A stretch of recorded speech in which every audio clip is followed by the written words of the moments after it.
Hey guys, Ken Smith.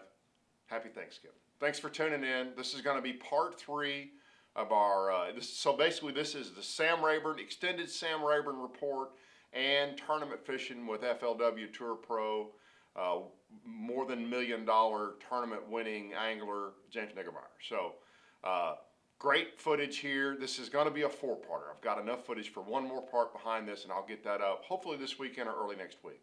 A quick reminder, I said something about this the other day. The 6 cents Black Friday sale is on now.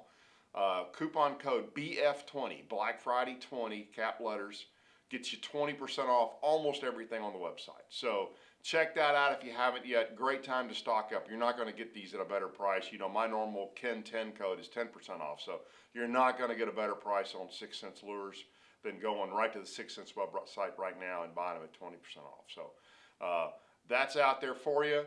Good footage here coming up. I think you're really going to enjoy this. Let's go tournament fishing with James. Here we go. Tournament yesterday down here, and you and I were talking last night. What did you say about their phone? You learned everything here, so why couldn't you look at a graph and learn everything there too? Yeah, I think this generation goes to their phone for everything, and why wouldn't you go to your electronics to find fish and put you on fish? So I think they really do have a better understanding of how to find them with it. So my generation, I mean, I truly started bass fishing with a box flasher. Right? Yeah. I remember going to the store and buying paper for my graph. I remember I had a friend that had a paper graph. That was before I had a boat. And it was cool. Yes. I mean, yeah. If you'd go home at night and go, look at it. Look at these stripers I probably was looking at. Yep. But I mean, there's a lot of guys my age out there that have really good, and I on a scale of 1 to 10, I think I'm probably a 7 with my graph. I think that's something that if you improve your fishing fast is learning how to fish. I mean, we're a long ways off the bank right here, learning how to fish out away from the bank where you can get on those big schools of fish.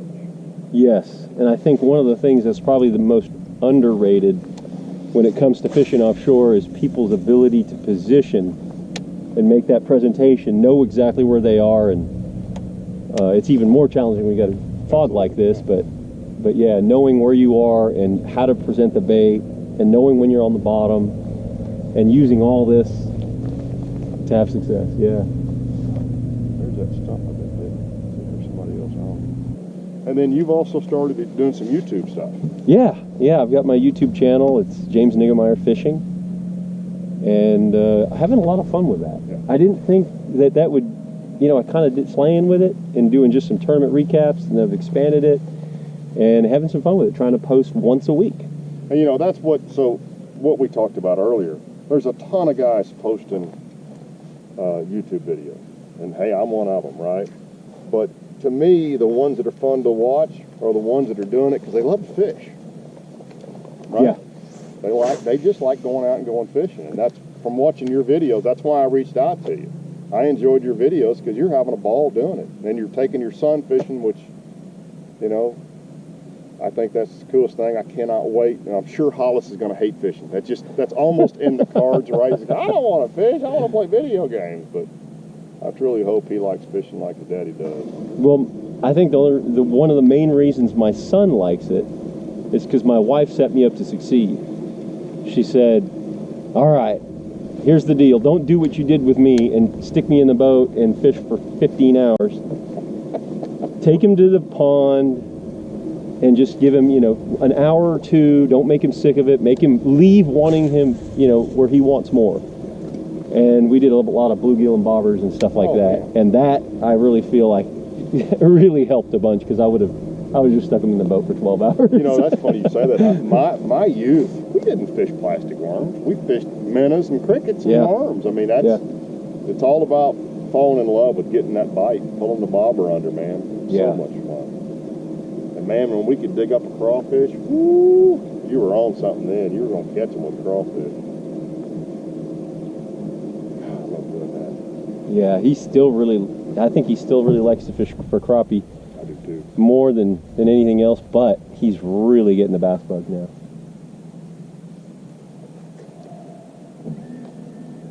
And the cool thing now is you can go to college and bass fish. Yeah. God, I wouldn't have studied it all. I know. As it was, I didn't. Where'd you go to college? Glendale Community College. Glendale, California. I got a AA, and basically because my parents said I needed to before I could do anything else.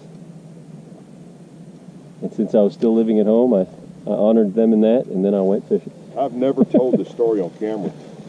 I graduated high school. My dad said, well, what are you going to do? And being the forward thinker I was, I'm like, I don't know. What are my options? He goes, well, you can go to college or you can go to work. And I said, if I go to college, who's going to pay? He goes, we'll pay. And I said, let's look into that college thing. Thanks, Dad. Let's look into that college thing. He was a cool man. I miss him every day. Love to bring him fishing. Guys, if you got a chance to take your dad fishing, don't get teary-eyed. Don't pass it up. Yeah. You don't know when that last chance to do that will be. Any of us. No, it's so right. Oh, really? But they were knocking paper. Oh. Yeah, man, I guarantee you. Really? He ripped it, and he's got track shoes on. He does. That's fast. That's a large enough. How deep is it? 8 feet. Oh, wow, shallow. Yeah, that'll work. Nice. Oh, he was hooked on top of the head. That's why he took off like a shot out of a gun. Yeah. Well, I'm in front of the camera. I'm just going to say this once. That lose rod is so sensitive, I felt him smell it and hooked him. I believe that. Nice little fish. Yeah, that'll help.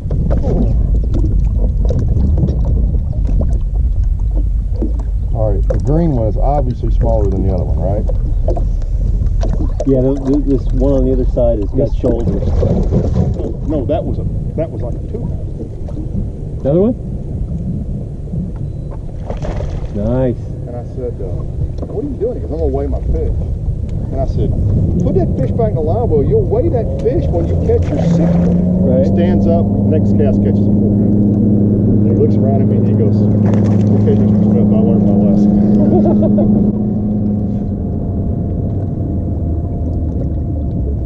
Next cast. Well, he would have been sitting down there. Or culling for the wind right now.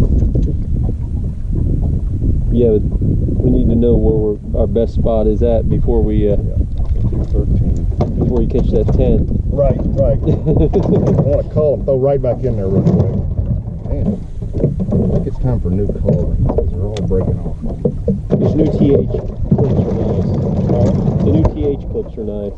Are they the ones you don't punch a hole in them? Yeah, the 2nd gen ones. They actually hold on? They do actually. They're the ones that snap like a vice grip, aren't they? Yes. Yeah, that works. Well, midday update. So we've got a little bit over 11 pounds. But truthfully, you hear guys talking about fishing clean. We've done everything but fish clean. Well, we've tried to fish clean. We're not good at it. We have not executed. One of those guys say on the way-ins, I learned something about midday. I think today we learned we're not very good today. So good thing is we've got more time. We do have some time. So we have broke off 3 or 4 fish today. Now, granted, we were fishing around some pretty nasty stuff this morning, but we broke off a couple of Carolina rig fish. And in this video right here, I'm going to show you something that's never happened to me before. Maybe. They're just not out here like they were, though. Come on. It seems strange we caught 2 random 2.5. There he is. Not that random. It's like he's got shoulders.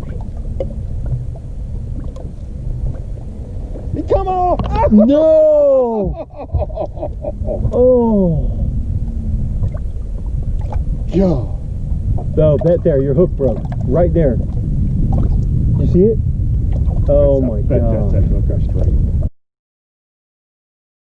Why did you change hooks? Ouch. That one had shoulders. That one did. I saw you start to crank on it and he didn't come. I was like, that's the one right there. That's brutal, dude. Well, I've got a FLW A-rig bait now. So you guys know I use that little bitty super sharp hook. And Casey from 6th Sense has been telling me you need to use a beefier hook. And I was being lazy. I noticed a minute ago that hook was bent. So rather than bend down and get another 20-cent hook out of my box, I simply took a pair of pliers and bent it back. And for the first time today on an A-rig fish, when I set the hook, I told James this one's got shoulders on it. And the fish started to come up, and I tried to pull it back down and broke that little hook. And it was the hook I had just rebent. So lesson there, Got her? yeah, is don't be lazy. Don't be lazy. I like you. That's a little chunky fish. That's just good television right there. That's just that's about as good as he gets. good right television there. right there. So anyway, so we're having fun. We've caught I don't know how many keepers we've caught. We've caught a bunch of keepers. But at this point, we need big ones. they need to go exponentially larger. But that's all right. We'll keep banging away and we'll see what happens here. I finally got James throwing an A-rig, so he's gonna put a big one on me here in a minute.